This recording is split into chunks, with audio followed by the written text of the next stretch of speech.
नमस्कार, मी तुषार पुयाड, Phoenix academy Wardha या YouTube चॅनलवरती व ॲपवरती सुद्धा तुमचं सहर्ष स्वागत करत आहे। आपण जो कंटेंट चालू केला आहे की सरळ सेवा येणाऱ्या पुढील वर्षातनी फ्री लेक्चरची सिरीज जी चालू केलेली आहे नितीश कराळे सर यांच्या मार्गदर्शनाखाली, त्यांचा आपला आज तिसरा दिवस आहे।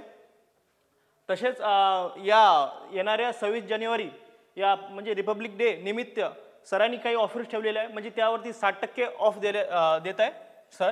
यामध्ये MPSC कंबाईन सरळ सेवा तसेच पोलीस भरती याचे कोर्सेस रेकॉर्डेड स्वरूपात कंप्लीट झालेले आहेत ॲपवरती।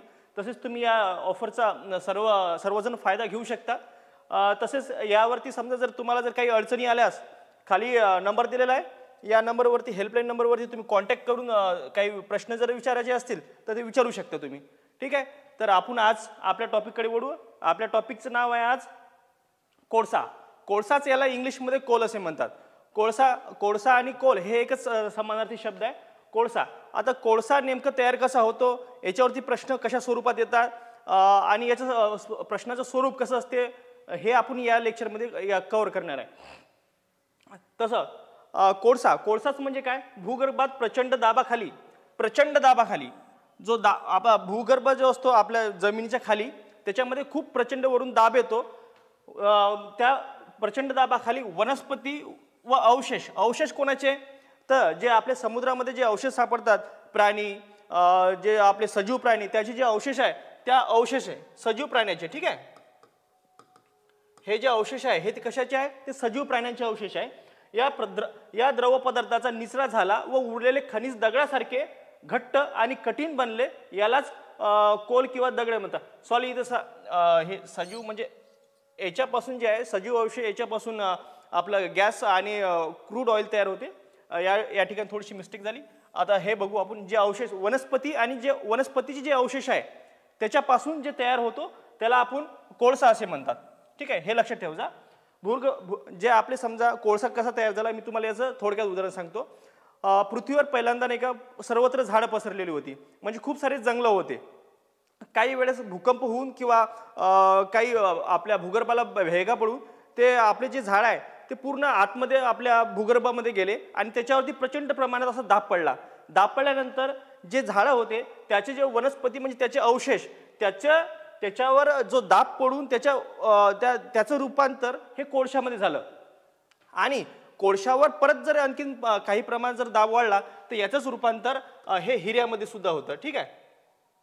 आता आपण कोळसा कसा असतो, ठीक आहे, घट्ट आणि कठीण बनलेले, यालाच कोल किंवा दगडी कोळसा असे म्हणतात, ठीक आहे। हे लक्षात ठेवा। आणि दगडी कोळसाचे सुद्धा काही प्रकार पडतात। दगडी कोळसाचे कोणते प्रकार पडतात या ठिकाणी आपण बघू।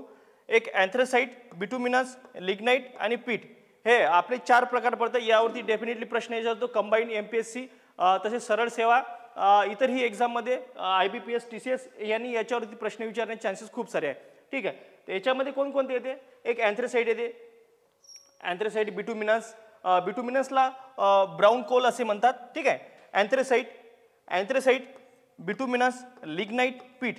आता अँथ्रासाइट म्हणजे कार्बनची टक्केवारी किती असते, जनरली जर डिफाईन जर करण्याचं जर झालं, कोळशावर जर डिफाईन जर करायचं झालं, सर्वात जास्त कशावरती केलं जाते, तर कार्बनचं प्रमाण किती आहे त्या कोळशामध्ये, एका ठिकाणी कार्बन आणि कोळसा, त्यावरून त्याचा प्रकार केला जातो, ठीक आहे। तोच इथे प्रकार दिलेला आहे कार्बनच्या याच्यावर। आणि कोळशामध्ये प्रमाणच कशात असते, तर कार्बनच असते, ठीक आहे। कोळशामध्ये काय असते, तर कार्बनच असते। याच्यामध्ये काय असते, अँथ्रासाइटमध्ये कार्बनची टक्केवारी किती आहे, तर 88%। ही जनरली पुस्तकामध्ये दिलेली आहे। आणि विकिपीडियावरून जर माहिती काढली आपण, याच्यामध्ये 94 ते 98% आपल्याला विकिपीडियावर माहिती मिळते, ठीक आहे। हे अँथ्रासाइटमध्ये येते, म्हणजेच अँथ्रासाइट हा उच्च प्रमाणात उच्च प्रतीचा कोळसा असे मानला जातो।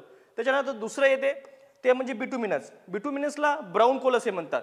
ब्राऊन कोल्स याच्यामध्ये जी टक्केवारी असते ती 60% असते। आणि तसेच याच्यामध्ये जर विकिपीडियामध्ये जर आपण सर्च केलं, याच्यामध्ये 78 ते 86% एवढी टक्केवारी दिसून येते। तिसरा प्रकार पडतो आपल्या लिग्नाइट म्हणजे जे आपलं कार्बनची जी टक्केवारी आहे ती 22 प्रमाणात इथं दिसून येते, 22%। आणि विकिपीडियावर जर आपण सर्च केलं या ठिकाणी 28 प्रमाण। काय याच्यामध्ये काय आहे की कुठं हे आहे, जम्बलिंग झालेलं आहे थोडं या ठिकाणी जर प्रश्न आला तर असा फिरून की किती प्रमाणात आढळते, या ठिकाणी सरळ सरळ 88% लक्षात ठेवायचं, दुसऱ्या ठिकाणी 60%, म्हणजेच बिटुमिनसमध्ये, तिसऱ्या ठिकाणी म्हणजेच लिग्नाईटमध्ये 22% आणि पीठमध्ये हा 11% आढळतो. आणि याच्या विकिपीडियावर याचं दिलेलं आहे की 27% कमी आढळतो. विकिपीडियाचं लक्षात न ठेवल्यापेक्षा आपण पुस्तकावर थोडंसं भर देऊ जास्त. ठीक आहे. याच्यामध्ये अँथ्रेसाइट, बिटुमिनस, लिग्नाईट, पीठ याच्यामध्ये तुम्हाला मी ट्रिक सांगतो. हे जर लक्षात ठेवायचं असेल एक सोपा उपाय आहे की याच्यामध्ये चढता क्रम उतरता क्रम लावा असे म्हणते आहे की नाही कार्बनच्या प्रमाणानुसार. याच्यामध्ये एक सोपी ट्रिक म्हणजे अँथ्रेसाइटचा ए सरळ सरळ, बिटुमिनचा बी, लिग्नाईटचा एल आणि पीठचा पी हे अल्फाबेटिकली लावण्यात आलेलं आहे. A B C D E F G H F अशा प्रमाणे लावण्यात आले.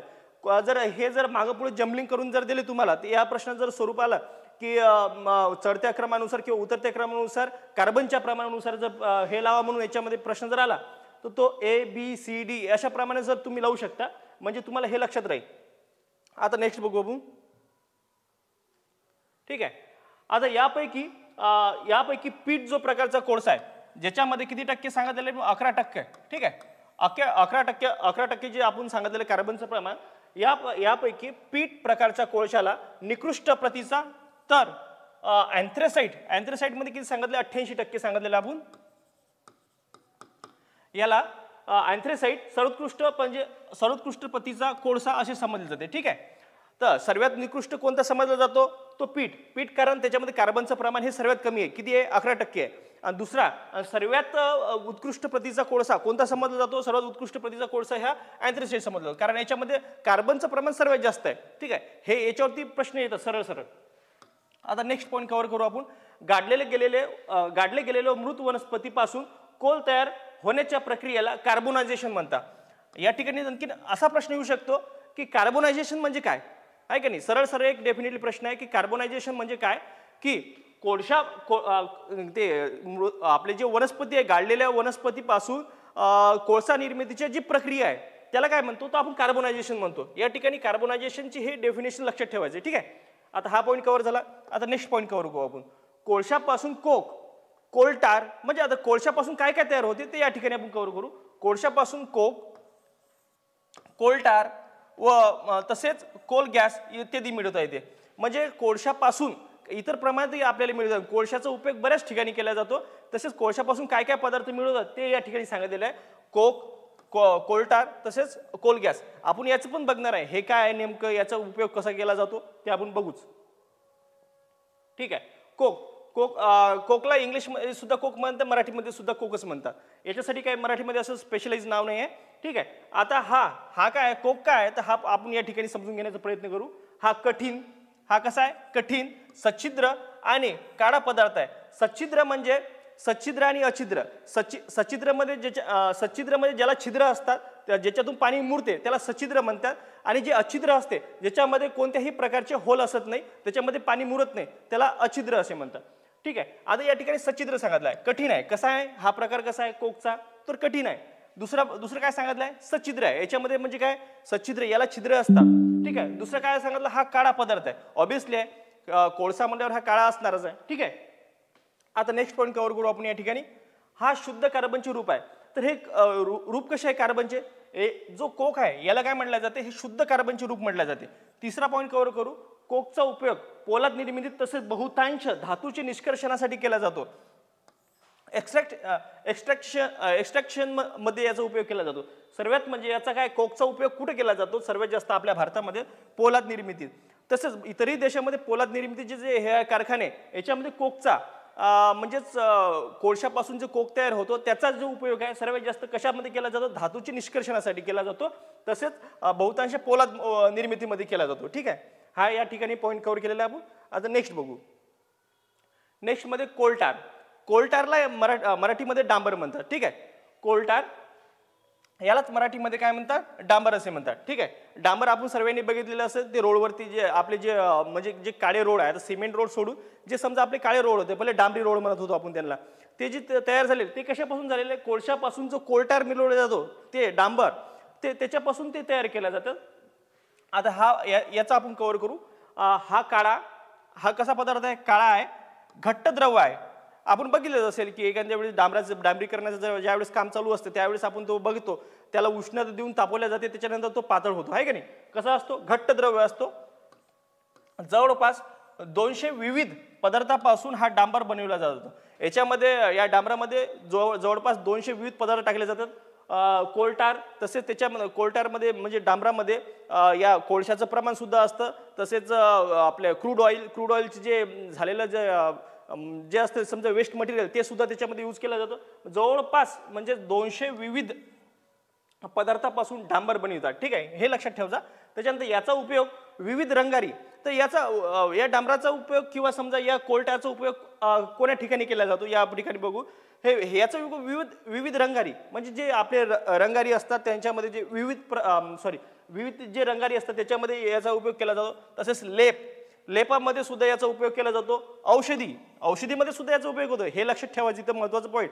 असं वाटतं की हा वेस्ट पदार्थ म्हणजे डांबरीकरणाचा आहे किंवा आपण वेस्ट करू शकतो, तर हे या ठिकाणी औषधी सुद्धा याच्यामध्ये केलं. सुवासिके म्हणजे आपण जे स्प्रे किंवा आपण जे सुगंधी द्रव्य याच्यामध्ये यूज केला जातो. तसेच प्लास्टिक बनवण्यासाठी सुद्धा याचा उपयोग केला जातो. हे लक्षात ठेवण्याचं पॉईंट आहे. ठीक आहे, कशामध्ये यूज केला जातो?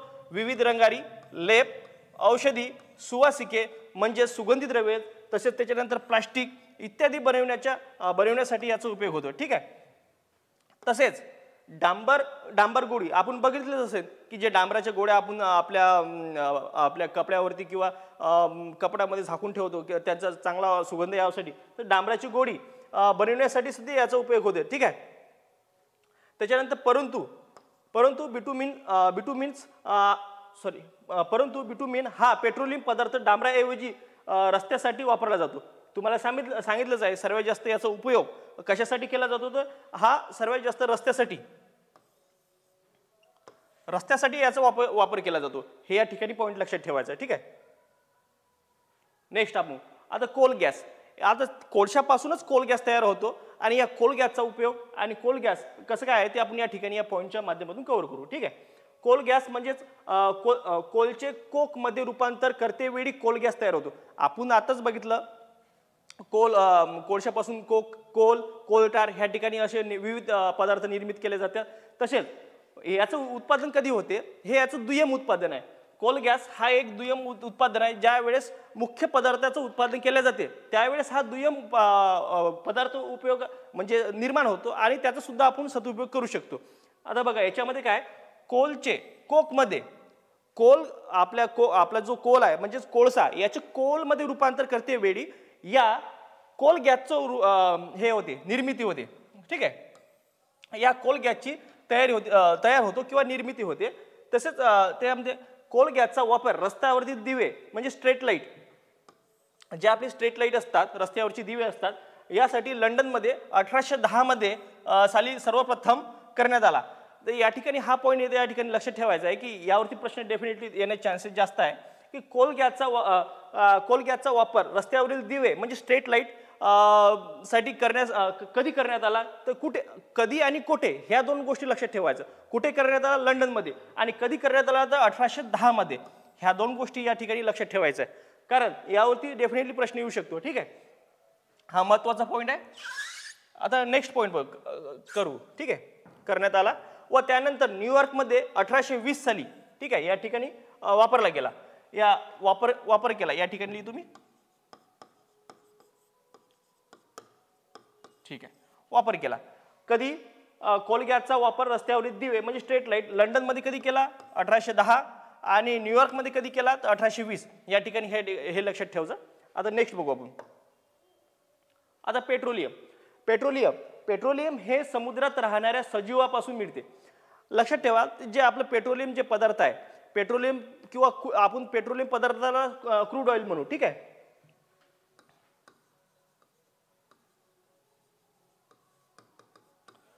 क्रूड ऑइल असे म्हणतात पेट्रोलियम पदार्थालाच. त्याला जो आपला काळसर पदार्थ असतो की त्याच्यापासून पेट्रोल, नॅफ्था असे विविध आपले रॉकेल आणि केरोसिन एकच पदार्थ आहे.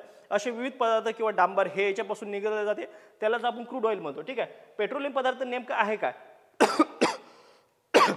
पेट्रोलियम हे समुद्रात राहणाऱ्या सजीवापासून मिळते.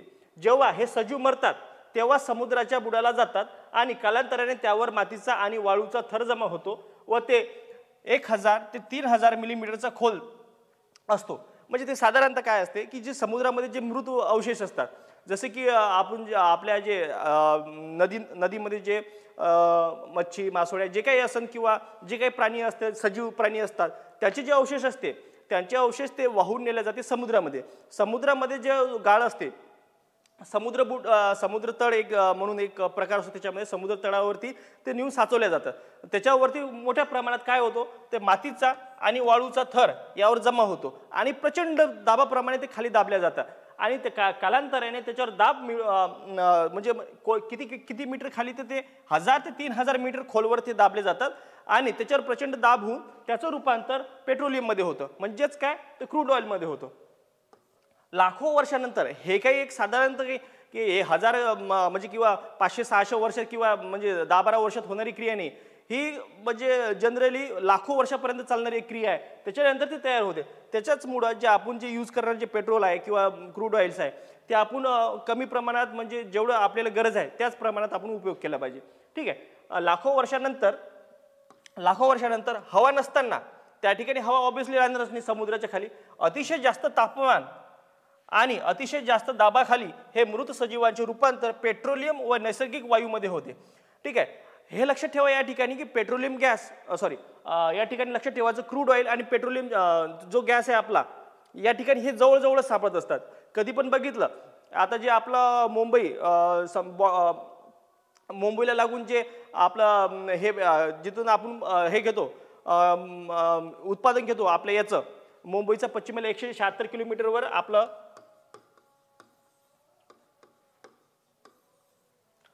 त्या ठिकाणी पेट्रोलियमची विहीर सापडलेली आहे. सागर सम्राट नावाची जपानची एक हे होती,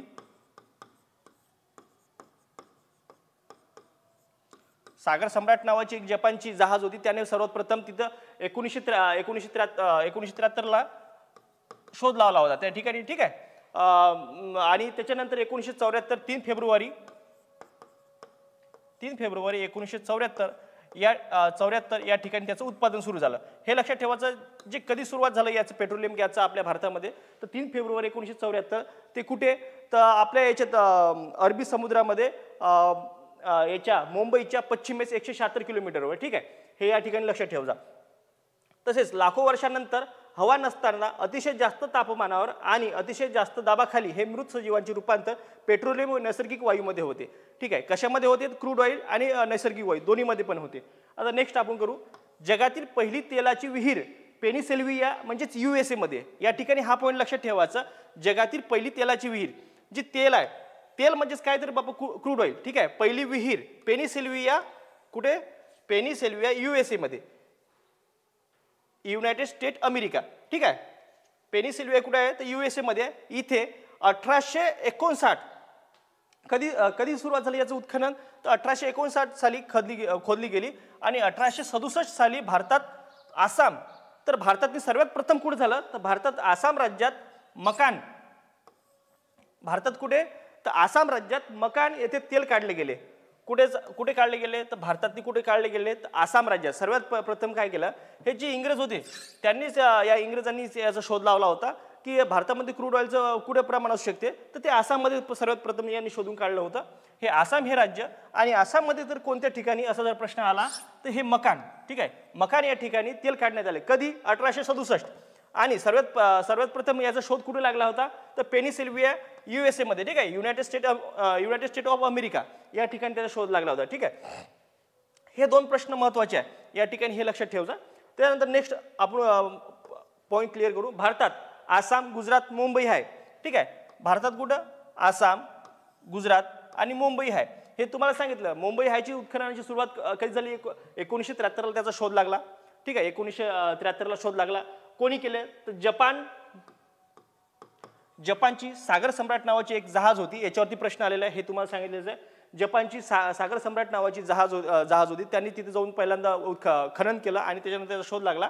आता जे त्यांचं काम आहे उत्खननाचं काम, ते कोण करते, तर ONGC करते. ठीक आहे. ONGC. ठीक आहे. ONGC हे काम करते तिथं. कुठे, आता मुंबई हायमध्ये. आणि याचा शोध कधी लागला 1973. आणि उत्खननाची सुरुवात कधी झाली याच्यावरती प्रश्न विचारलाय 3 फेब्रुवारीला. हे लक्षात ठेवा, 3 फेब्रुवारी ही तारीख नेहमीच IBPS TCS मोठ्या प्रमाणात प्रश्न विचारले जाते या तारखेवरती.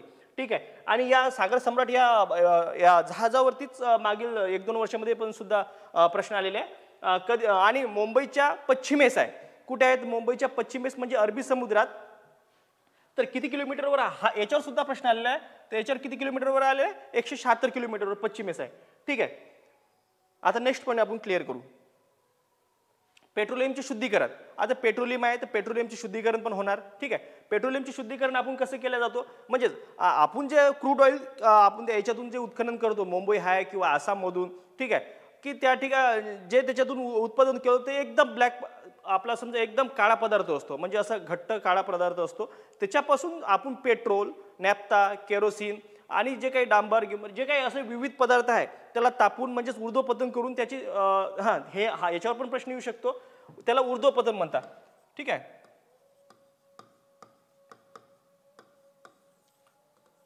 जे आपण समजा जे प्रोसेस आहे जे क्रूड ऑइल पासून पेट्रोलियम पदार्थ जे उत्पादन करण्याची जे प्रोसेस आहे त्याला आपण ऊर्ध्वपतन म्हणतो. ठीक आहे. पेट्रोलियम म्हणजेच विविध पदार्थाचे मिश्रण होय. पेट्रोल म्हणजेच काय एक पदार्थ नसते, त्याच्यामध्ये कार्बन बरेच असे गंधक वगैरे याच्यामध्ये विविध पदार्थ असतात. ठीक आहे. हे लक्षात ठेवायचं आहे. तसं विविध पदार्थाचे मिश्रण होय. काय आहे हे? तर मिश्रण आहे. जसे की यामध्ये पेट्रोलियममध्ये गॅस काय काय असते याच्यामध्ये? Petroleum gas. ठीक आहे. याच्यामध्ये काय असते? पेट्रोलियम गॅस, डिझेल, तेल, पॅराफिन, वॅक्स इत्यादी सापडते. याच्यामध्ये काय काय सापडते? पेट्रोलियम.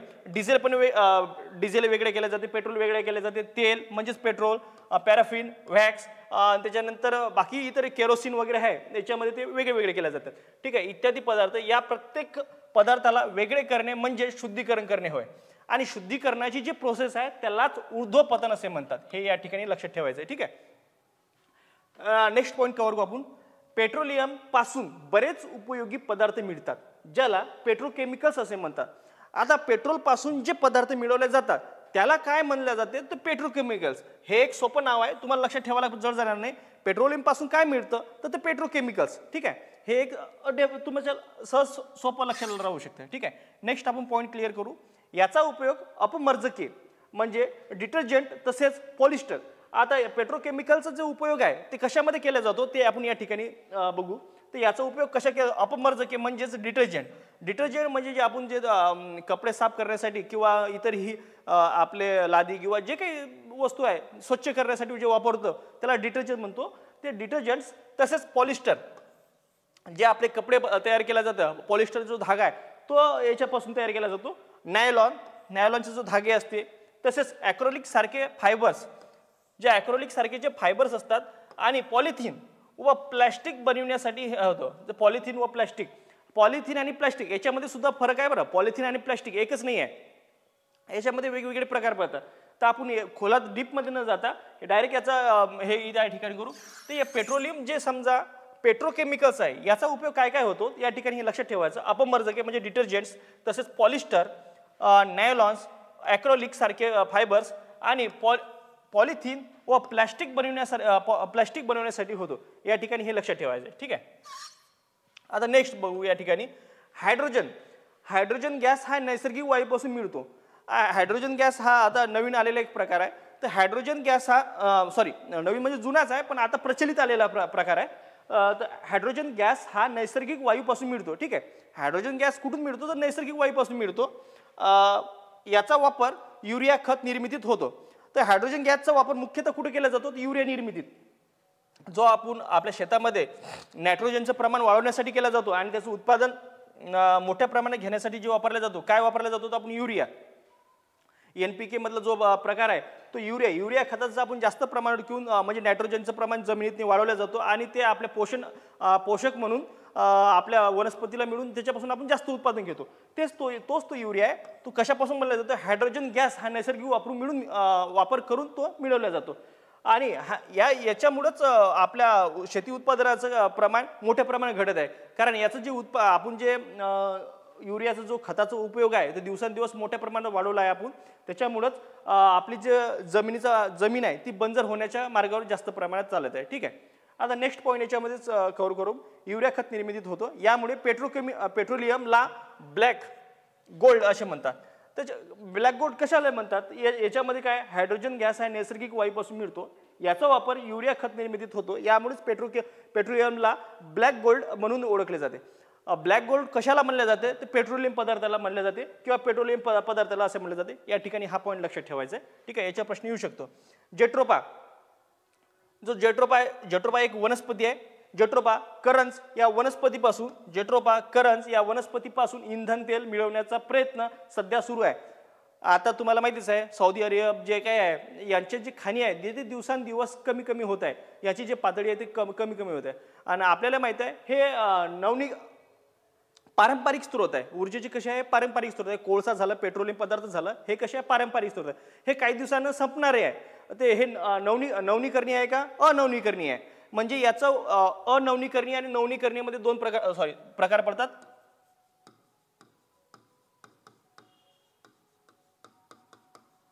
अनवनीकरणीय, दुसरा प्रकार आहे नवनीकरणीय.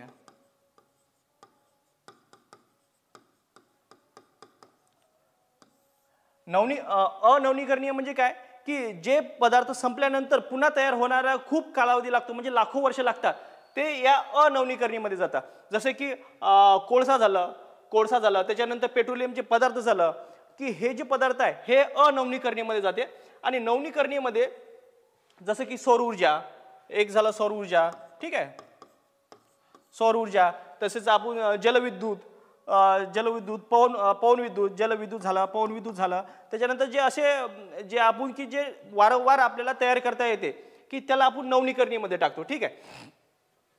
हे मग त्याच्यापासून समजा हे आता संपत आलेले आहे, तर मग याच्यावर उपाय म्हणून काय केलेलं आहे? याच्यावर उपाय म्हणून शास्त्रज्ञांनी शोध लावलेला आहे की जेट्रोपा आणि करंज. जेट्रोपा आणि करंज ह्या दोन वनस्पतीच्या जाती आहे की जेट्रोपा. ठीक आहे. जेट्रोपा याच्यावरती प्रश्न येऊ शकतो. आणि करंज,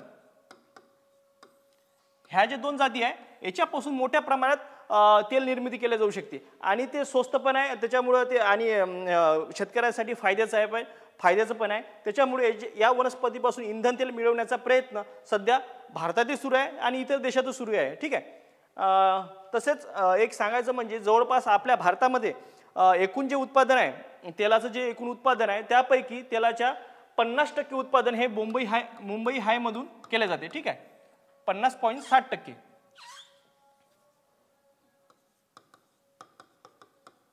ठीक आहे. जे उत्पादन आहे हे मुंबई हाय मधून केले जाते. हे या ठिकाणी लक्षात ठेवायचं. वनस्पती इंधन प्रयत्न करते. नेक्स्ट पॉईंट क्लिअर करू. आता ज्वलन म्हणजेच कॉम्पन्सेशन या ठिकाणी आपण शिकू. ज्वलन म्हणजेच काय, कॉम्पन्सेशन या ठिकाणी आपण शिकण्याचा प्रयत्न करू.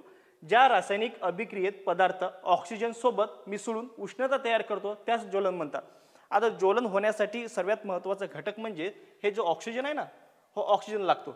आता ज्या ठिकाणी समजा आग लागली तर सर्वात पहिल्यांदा आग लागण्याचं कारण काय असतं? त्या ठिकाणी असणारा जो ऑक्सिजन आहे, ऑक्सिजन हा त्याला कारणीभूत ठरतो. ज्या ठिकाणी ऑक्सिजन नसेल त्या ठिकाणी आग लागणार नाही. जनरली काय करतात फायर ब्रिगेडमध्ये कार्बन डायऑक्साईड म्हणजे CO2चं प्रमाण जास्त असलेले द्रव्य वापरतात, त्यामुळे ते आग विझवण्यासाठी खूप कामी येतात. ठीक आहे. त्याच्यामुळेच ऑक्सिजन हा तिथून नाहीसा केला जातो किंवा तो थोड्या प्रमाणात दूर ढकलला जातो. या ठिकाणी ज्या रासायनिक अभिक्रियेत पदार्थात ऑक्सिजन सोबत मिसळून उष्णता तयार केल्या जाते. काय केलं जातं? उष्णता तयार करतो, यास ज्वलन म्हणतात. ज्या पदार्थाचे ज्वलन होते त्यास ज्वलनशील पदार्थ किंवा इंधन असे म्हणतात. हे या ठिकाणी लक्षात ठेवायचं. आणि जे ज्वलनशील पदार्थ आहेत त्याला आपण इंधन म्हणून म्हणलं जातो. जसं की लाकूड झालं, उदाहरणार्थ जर बघितलं लाकूड, याला काय आपण इंधन म्हणलं जातो आपल्या गावरान भाषेमध्ये. ठीक आहे. आता हे प्रज्वलन तापमान म्हणजे काय, इग्निशन टेम्परेचर आपण या ठिकाणी पॉईंट कव्हर करू. ज्या कमीत कमी तापमानाला पदार्थ पेट घेतो त्या तापमानाला प्रज्वलन तापमान असे म्हणतात. आता या ठिकाणी लक्षात ठेवा, प्रज्वलन तापमान म्हणजे हे सर्वात जास्त कोणाचं असते? आपण बघितलं पेट्रोल, त्याच्यानंतर गॅस, त्याच्यानंतर केरोसिन, हे डिझेल, त्याच्यानंतर जे काही असते याचा क्रम लागतो. म्हणजेच काय, याचं उदाहरण सांगितलं की जो पेटण्याची जी तात्काळ क्षमता आहे ते कोणामध्ये सर्वात जास्त आहे? तर ते या ठिकाणी सांगितलेलं आहे. म्हणजे कमीत कमी तापमानाला जर एखादं सपोज जर आपण पेट्रोल आहे, आपण जर अशी डब्बीची माचीची काढली ते दुरून सुद्धा कॅच करतं आहे का नाही, की त्याच्यामध्ये ती एक क्षमता आहे की ती कमी तापमानावर किंवा कमी टेम्परेचरला ते आपल्याकडे आकर्षित करून घेतं. त्याच्यानंतर आपण तेच कंपॅरिझनली केलं की आपलं गोड तेलमध्ये आपण एखादी माचीची काळी जर टाकली तर ती विजते, कारण त्याच्यातनी ती आकर्षण करण्याची जी क्षमता असते ती कमी असते. हालाकी गोड्या तेलापासून आपण दिवा सुद्धा लावू शकतो, हे या ठिकाणी लक्षात ठेवायचं. ठीक आहे. ते प्रज्वलन तापमान हे कोणामध्ये असतं सर्वात जास्त, तर आपण पेट्रोलियममध्ये. ठीक आहे. ज्या कमीत कमी तापमानाला पदार्थ पेट घेतो त्या तापमानाला प्रज्वलन तापमान असे म्हणतात, हे या ठिकाणी लक्षात ठेवायचं आहे. आता नेक्स्ट याच्यामध्ये रॉकेल, पेट्रोल, गॅस यांचे प्रज्वलन तापमान खूप कमी असते, म्हणजे कमी तापमानात सुद्धा ते जास्त पेट घेतात, हे या ठिकाणी लक्षात. नाही तर तुम्ही उलटे करसान या ठिकाणी त्याचे तापमान प्रज्वलन जे तापमान आहे ते खूप कमी असते, या ठिकाणी लक्षात ठेवा. आपण ज्या वेळेस आपला गॅस करतो आपण लायटरची एक चिंगारी जरी दिली त्याला तर तो डायरेक्ट खूप मोठ्या प्रमाणात त्याचा गॅस हे आपलं ज्योत तयार होते आहे का नाही. तशीच जर आपण ज्योत आपण आपल्या दिव्याला जर देऊन बघा तुम्ही आहे का, एक तुम्ही प्रयोग करू शकता घरी की आपल्या गॅसला आपण दिल्याबरोबर तुम्हाला माहितीच आहे की डायरेक्ट तो पेट घेतो आहे का नाही, एवढा मोठा एका चिंगारीतून सर्वीकडे तो पेट घेतो. तसंच आपण जर दिव्याला जर करून बघितलं त्याची प्रज्वलन क्षमता खूप कमी असते, म्हणजे जास्त टेम्परेचर लागते त्याला करून पाहिलं आपण त्या लायटरने तर ते होणार नाही. ठीक आहे. त्याला आपण माचीची काळी लावून त्याला थोडा वेळ धरल्यानंतर त्याची जी उष्णता निर्माण झाली त्याच्यानंतर ते पेट घेतो, या ठिकाणी हे लक्षात ठेवायचं.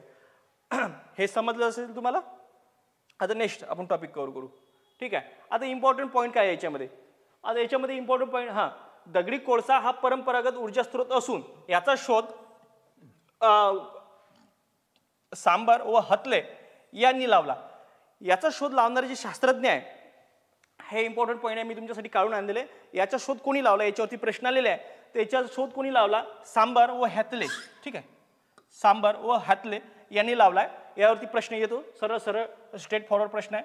भारतात सर्वप्रथम 1774 मध्ये वॉरेन हेस्टिंग, लक्षात ठेवा हे जे नाव आहे मी तुम्हाला सांगत आहे, जे अंडरलाईन करून देतो, यावरती प्रश्न विचारलेले आहे मागील वर्षी पण, आणि आता समोरच्या येणाऱ्या जे परीक्षा आहे याच्यामध्ये सुद्धा प्रश्न विचारले जाऊ शकतात. भारतात सर्वप्रथम 1774 मध्ये वॉरेन हेस्टिंग यांनी संमती मिळवून राणीगंज व वीरभूमी येथे कोळसा उत्खनन झाले. ठीक आहे. राणीगंज आणि वीरभूमी हे झारखंड इकडच्या याच्यामध्ये पट्ट्यामध्ये येतात. झारखंड, ओडिसा, छत्तीसगड याचा जो प्रदेश आहे तिकडच्या ठिकाणी राणीगंज व वीरभूमी येथे कोळसा उत्पादन कोणी केले, तो वॉरेन हेस्टिंगने. कधी केले, 1774. कुठून संमती मिळवून घेतली. ठीक आहे. महाराष्ट्रातील सर्व दगडी कोळसा अओक्षम आहे, म्हणजे तो काय निकृष्ट प्रदेश असंही म्हणलं तरी चालेल. एकदम म्हणजे अँथ्रोसाइट किंवा एकदम असा प्रदेश नाही. ओक्षम म्हणजेच काय की ज्याची जी क्षमता असते, जी क्षमता आहे ओक्षम, म्हणजे ज्याचं कोलटार किंवा हे जे पदार्थ निघण्याचं प्रमाण जे ते फार कमी असते याच्यामध्ये, यालाच अकोक्षम आहे. ठीक आहे. नेक्स्ट म्हणजे महाराष्ट्रामध्ये जो 100% जो 94% जो कोळसा निघतो तो अकोक्षम आहे.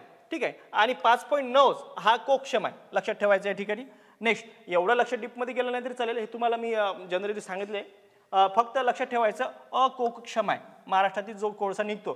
ठीक आहे. नेक्स्ट महाराष्ट्रातील दगडी कोळशाचे प्रमाण हे किती आहे, 4%.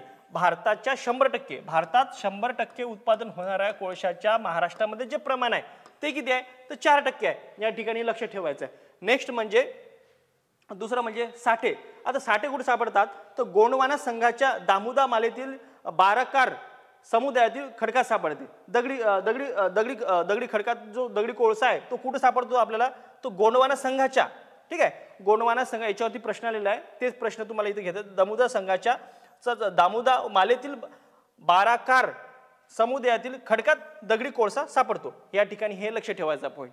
ठीक आहे. नेक्स्ट पॉईंट आहे आढळ कुठं आहे, तर पूर्व विदर्भात. आपल्या महाराष्ट्रामध्ये कुठं कुठं आढळतो, हे महाराष्ट्राविषयी आपण महाराष्ट्रावरती सर्वात जास्त फोकस असतो त्याच्यामुळेच याचा आढळ कुठं आहे, तर पूर्व विदर्भात, म्हणजेच नागपूर, गडचिरोली आणि चंद्रपूर. आता सर्वात जास्त जर जो दगडी कोळसा कुठे आढळतो, चंद्रपूर जिल्ह्यामध्ये. चंद्रपूर बल्लारपूर या ठिकाणी सर्वात जास्त या दगडी कोळशाचं उत्खनन केले जाते आणि सर्वात मोठ्या साठ्या त्याच ठिकाणी सापडतो. ठीक आहे. आणि जर आपण नदी खोऱ्याचा जर विचार केला, सर्वात जास्त नदी खोऱ्यात कोणत्या खोऱ्यामध्ये हे सापडला जातो, तो वैनगंगा आणि वर्धा.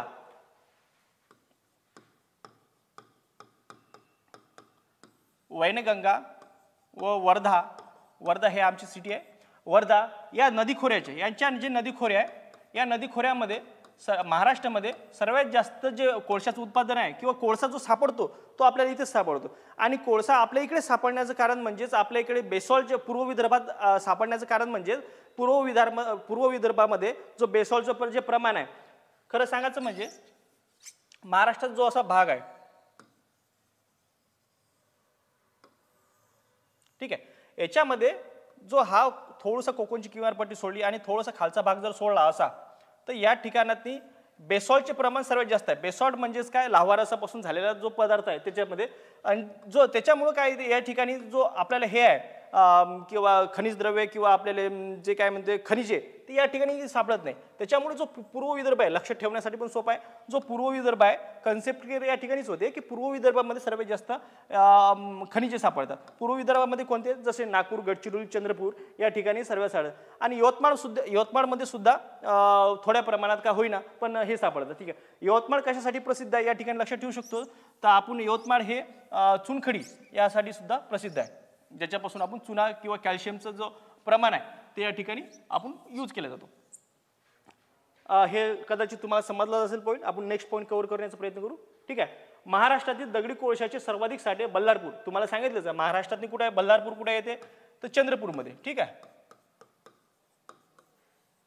चंद्रपूरमध्ये 2000 दशलक्ष टन चंद्रपूर जिल्ह्यामध्ये येथे हे होते. समजा याचे साठे आहे, बरं, टन साठे आहे, याचं उत्पादन आहे. वापर औष्णिक विद्युत केंद्रासाठी होतो. महाराष्ट्रात सर्वाधिक वीज निर्मिती यातूनच होते. तर महाराष्ट्रात सर्वात जास्त वीज निर्मिती कशातून होते, तो कोळशापासून. सर्वाधिक स्ट्रेट फॉरवर्ड प्रश्न आहे. तर महाराष्ट्रात जे औष्णिक विद्युत केंद्र आहे ते सर्वात जास्त कशावरती चालतात, तर कोळशावरती चालतात. हे या ठिकाणी लक्षात ठेवायचं. त्यानंतर नेक्स्ट आहे, महाराष्ट्रात आर्थिक पाहणी 2022-23 हे लेटेस्ट आहे, त्याच्यामुळे तुमच्यासाठी घेऊन आलो मी. नुसार सर्वाधिक उत्पादन हे दगडी कोळशाचेच आहे. जे आपण खनिज पदार्थाचे जर बघितलं क्रम लावला तर सर्वात जास्त जे उत्पादन आहे ते दगडी कोळशाचेच सापडते महाराष्ट्रामध्ये जर. ठीक आहे, या ठिकाणी लक्षात ठेवायचं. भारतातील 95.9% कोळशाच्या खाणी या सार्वजनिक क्षेत्राशी संबंधित आहेत. सार्वजनिक म्हणजेच काय, तर गव्हर्नमेंटच्या अंडर खाली आहे. गव्हर्नमेंट जे आहे त्याच्यावरती निगराणी ठेवून ते त्याचं उत्खनन किती करावं, किती प्रमाणात करावं आणि पर्यावरणाशी सुसंगत कशी राहतील या प्रमाणात ते ठरतं. याचं हे जे असतं ते करून सार्वजनिक क्षेत्राशी संबंधित आहे, म्हणजेच गव्हर्नमेंटच्या नियंत्रणाखाली हे याचं उत्पादन होते. आता चंद्रपूरमध्ये कोणकोणते आहे ते या ठिकाणी आपण बघू. या चंद्रपूरमध्ये वरोरा, मांजरी, घुगुस आणि बंडारपूर या ठिकाणी हे लक्षात ठेवायचं. ते नेक्स्ट म्हणजे सर्वात इथं बल्लारपूर आहे, हेच या ठिकाणी नाव आहे, ते थोडंसं याच्यामध्ये हे झालं. त्याच्यानंतर यवतमाळमध्ये कोणकोणते आहे, यवतमाळमध्ये वणीमध्ये आढळतं, राजुरा, चिंचोली आणि ढाकणी या ठिकाणी सुद्धा आढळतात. आता नेक्स्ट म्हणजे नागपूरमध्ये काय, कामठी, उमरेड, सावनेर आणि कन्हान या ठिकाणी मोठ्या प्रमाणात खाणी आढळतात. हे तुम्हाला समजलं असेल. नेक्स्ट आज शुद्ध आणि संमिश्र आपण थोडक्यात फास्टमध्ये कव्हर करू. ठीक आहे, शुद्ध आणि मिश्रणे हा आपला नेक्स्ट टॉपिक आहे आपल्याच लेक्चरमधला. शुद्ध पदार्थ म्हणजे काय, शास्त्रीय भाषेत शुद्ध पदार्थ म्हणजेच केवळ भेसळरहित पदार्थ नसतो, तर शुद्ध पदार्थ म्हणजेच असा पदार्थ जो भौतिकरित्या वेगळा करता येत नाही. भौतिकरित्या म्हणजेच काय, ज्याचं एका विभागातून दुसऱ्या विभागामध्ये रूपांतर करता येत नाही, त्यालाच भौतिक किंवा रासायनिक पद्धतीने त्याचं रूपांतर दुसऱ्या पद्धतीमध्ये करता येते, त्याला शुद्ध पदार्थ म्हणतात. ठीक आहे, याच्यावरती सरळ प्रश्न आलेले, शुद्ध पदार्थ कशाला म्हणतात. असा पदार्थ ज्याला स्वतःचे गुणधर्म असतात. महत्वाचं काय, स्वतःचे गुणधर्म असणे, स्वतःचे गुणधर्म असतात. आणि दुसरं म्हणजेच मिश्रणे हे शुद्ध पदार्थ गणले जात नाहीत. जे मिश्रणे असतात ऑब्विसली आहे, शुद्ध मिश्रण जर असेल तर शुद्ध पदार्थ गणले जाणार का, नाही, हे या ठिकाणी लक्षात ठेवायचं आहे. उदाहरण याच्यामध्ये कोणकोणते येते शुद्ध पदार्थ, याच्यावरती सरळ प्रश्न येतो, म्हणून हे डायरेक्ट तुमच्यासाठी घेतलेलं आहे. साखर, पाणी आणि मीठ हे शुद्ध पदार्थामध्ये गणले जातात. आणि मिश्रणीचे याला काय म्हणतात, अलॉय म्हणतात. 2 किंवा त्यापेक्षा जास्त धातू किंवा अधातू एकत्र येऊन जे मिश्रणे तयार होते त्यालाच मिश्रण असे म्हणतात. ठीक आहे, मिश्रणालाच काय म्हणले जाते, अलॉय म्हणले जाते. 2 किंवा त्यापेक्षा जास्त धातू. लक्षात ठेवा, आपण जे धातूचं उत्पादन किंवा जे काही आपण समजा लोखंड, प्लास्टिक जे प्लास्टिक म्हणल्यापेक्षा जे धातू आहे आपले समजा मेटल्स, की जे आपण समजा लोखंड किंवा पोलाद याच्यामध्ये जे फक्त म्हणजे लोहाचंच प्रमाण नसतो, याच्यामध्ये वेगवेगळे आपण धातू मिक्स करून ते केला जातो. जसं की आपण बघूच, जसं की लोहामध्ये गंधकाच्या प्रमाणानुसार ते याचं ते जे आहे ठिसूळता ते ठरल्या जाते ते लोहामध्ये.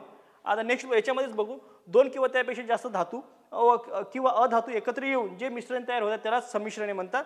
हे समांगी मिश्रणाचा प्रकार आहे. तर हे मिश्रण कशाचं आहे तर समांगी मिश्रणाचा प्रकार आहे. समांगी आणि विषमांगी दोन प्रकार पडतात. समांगी म्हणजेच काय ते एकत्र मिसळू शकतात आणि विषमांगी म्हणजे काय एकत्र न मिसळणे. हे या ठिकाणी लक्षात ठेवायचं. आता नेक्स्ट पॉईंट करू. याच्यामध्ये सर्वात जास्त हे महत्त्वाचं आहे आपल्यासाठी. याच्यामध्ये काय तर उदाहरणं बघू. याच्यामध्ये संमिश्रणाची उदाहरणं कोणकोणती आहे. Stainless steel. याच्यामध्ये काय काय असते स्टेनलेस स्टीलमध्ये लोखंड, कार्बन, क्रोमियम, निकेल किंवा कोबाल्ट यात जे कार्बनमुळे कठीणता येते. सर्व याच्यामध्ये कोणकोणते असते ते स्टेनलेस स्टीलमध्ये लोखंड असतं, कार्बन असतं, क्रोमियम असतं, निकेल आणि तसेच कोबाल्ट. आता निकेल किंवा कोबाल्ट यात असतो. यात काय असतं कोबाल्ट यात कार्बनमुळे कठीणता येते. कोबाल्टमुळे काय येते तर कठीणता येते. त्याला जो असतो स्टेनलेस स्टील असते ज्या त्याला कोबाल्टमुळे कठीणता येते. व निकेल व क्रोमियममुळे काय येतो चकचकाकी म्हणजे चमकण्याचं प्रमाण आहे ते मोठ्या प्रमाणात या ठिकाणी वाढते. आता नेक्स्ट आहे ब्रास बघू. ब्रासवर प्रश्न येऊन गेलेला आहे. तर ब्रासवर काय 20% झिंक असते म्हणजे त्याला जास्त असतं म्हणलं जाते मराठीमध्ये आणि 80% कॉपर म्हणजेच तांबे. हे एनसीईआरटीमध्ये 12वीच्या एनसीईआरटीमध्ये याचा उल्लेख केलेला आहे. ठीक आहे.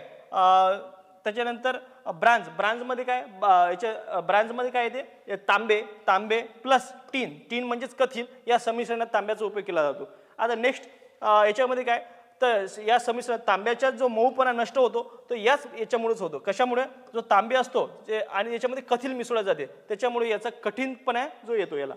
आता ड्युरॅल्युमिनवर MPSCने मागं प्रश्न विचारला आणि हालाकी तो आयोगाने रद्द केला होता. हॅशटॅग दिला होता. याचं उत्तर या ठिकाणी सांगतो. ॲल्युमिनियम ड्युरॅल्युमिनमध्ये काय aluminium plus copper plus manganese plus magnesium या 4 पदार्थाचा या ठिकाणी उपयोग केला जातो. ठीक आहे. लक्षात ठेवा कशाचा aluminium plus copper plus manganese plus magnesium या 4 पदार्थ मिळून काय तयार होतो ड्युरॅल्युमिनियम तयार होतो.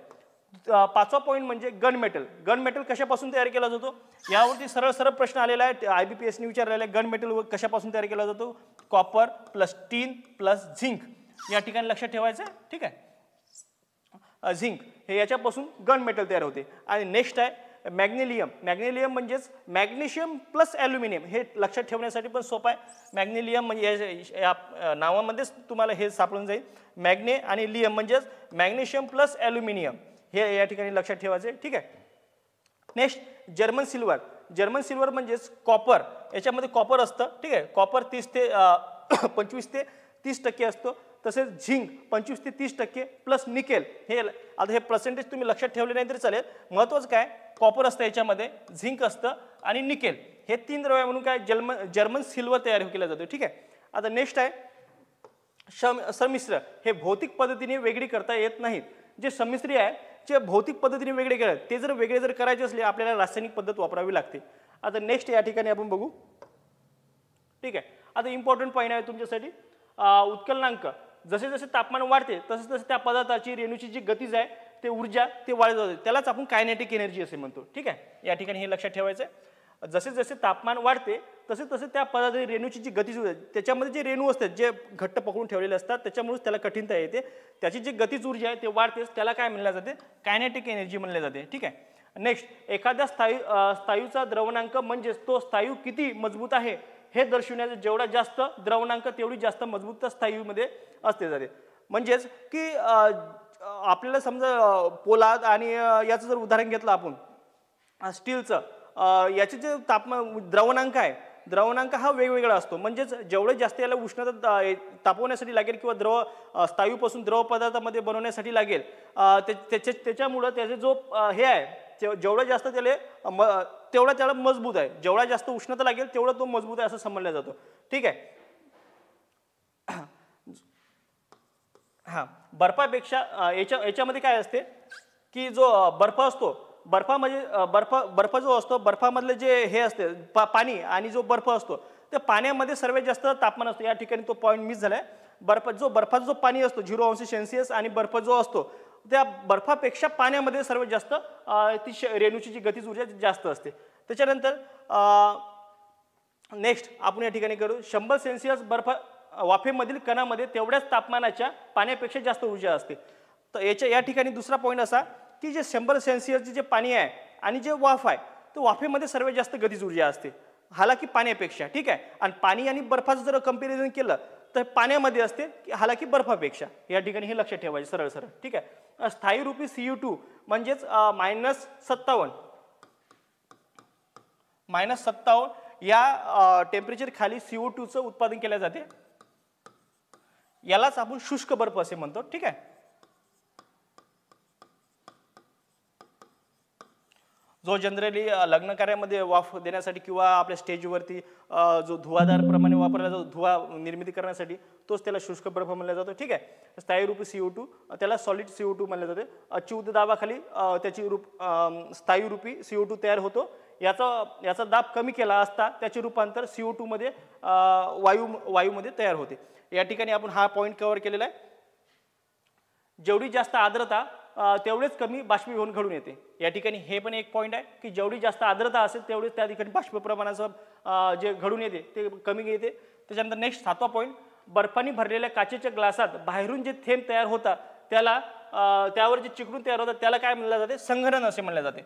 हा एकामध्ये जम्बलिंग झालेला पॉईंट या ठिकाणी लक्षात आहे. मी सांगतो तुम्हाला की या ठिकाणी जे ग्लासाला जे बाहेरून जे तयार होतात त्याला आपण संघनन म्हणतो, ठीक आहे. नेक्स्ट आहे लोखंडाचा उत्कलनांक हा किती आहे. या ठिकाणी सरळ सरळ प्रश्न आलेला आहे 2750 अंश सेंटीग्रेड या ठिकाणी सांगितलेलं आहे.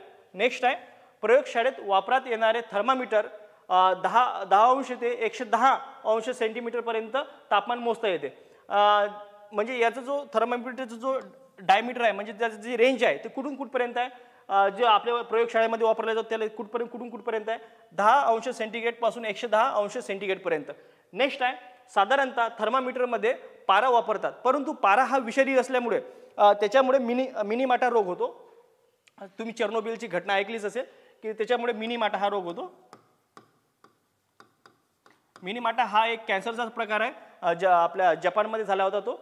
त्याच्याचमुळे काय की मिनीमाटा रोग होतो. त्याच्यामुळेच ते आता काय केला जातो तो वापरणं बंद केला आणि डिजिटली जे आपण थर्मामीटर आहे तो वापरतो आता, ठीक आहे. नेक्स्ट पॉईंट या ठिकाणी कव्हर करू. अतिशय जास्त तापमान मोजण्यासाठी जो थर्मामीटर जो वापर केला जातो म्हणजे जे जास्त तापमान आहे की मग आता त्याला काही ठिकाणी डिजिटल आपल्याला थर्मामीटर यूज करत नाही आपण. तर त्या ठिकाणी काय नायट्रोजनचा वापर केला जातो त्या थर्मामीटरमध्ये. कोण्या याच्यामध्ये केला जातो तर अतिशय जास्त तापमान जे मोजण्यासाठी आहे त्या तापमापीमध्ये किंवा थर्मामीटरमध्ये आपण नायट्रोजन या पदार्थाचा उपयोग केला जातो. आणि द्रवरूप नायट्रोजनचा उपयोग रक्तपेशी व पशुचे रेत टिकून ठेवण्यासाठी होतो. आता या महत्त्वाचं म्हणजे द्रवरूप नायट्रोजन आहे की याचा उपयोग कशामध्ये केला जातो तर जे रक्तपेशी जे आपल्या रक्तपेशी असतात आणि पशुचे रेत म्हणजेच त्यांचे जे सिमस असतात किंवा जे काय आपले त्यालाच रेत म्हणतो आपण ते टिकून ठेवण्यासाठी म्हणजे दिवसेंदिवस टिकून ठेवण्यासाठी आणि त्याच्यापासून उपयोग करण्यासाठी हे आपल्या याच्यामध्ये ठेवतात. या ठिकाणी हा आपण पॉईंट कव्हर केलेला आहे. तर ठीक आहे, या ठिकाणी आपलं लेक्चर या ठिकाणी संपलेलं आहे. तर नक्कीच सांगा तुम्हाला लेक्चर कसं वाटलं आणि कमेंट बॉक्समध्ये काही सजेशन ते सजेस्ट करा. या ठिकाणी नेक्स्ट लेक्चर तुमचं लगेच राहील. धन्यवाद. जय हिंद, जय महाराष्ट्र. नमस्कार.